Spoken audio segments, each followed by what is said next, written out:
Maghahain ng impeachment inquiry si Republican House Speaker Kevin McCarthy laban kay United States President Joe Biden dahil umano sa financial misconduct.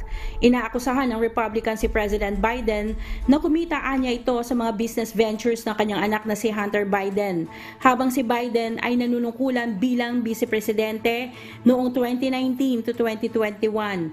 Pahayag ni McCarthy, nagsisimula ng mangalap ng ebidensya ang mga mambabatas sa ilang komite ukol dito. Ngunit ayon sa White House, walang basehan ang investigasyon. Kinutyari ng Pangulo ang mga Republican sa posibleng impeachment laban sa kanya.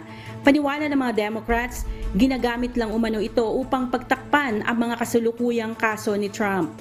Batay sa US Constitution, may karapatan ng Kongreso na mag-impeach ng federal officials dahil sa pagtataksil, panunuhol at iba pang high crimes at misdemeanors. Maaari ding mapatalsik sa pwesto ang presidente kung aprubahan ng mayorya ng mababang kapulungan at ng 2/3 ng Senado ang impeachment nito.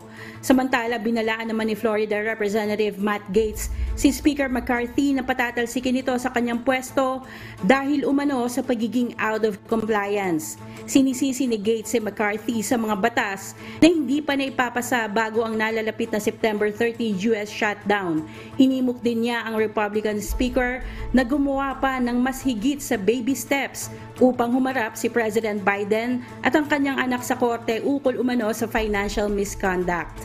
Kat Carriedo, UNTV News and Rescue. Diyos ang aming sandigan, serbisyo publiko ang aming pinahahalagahan.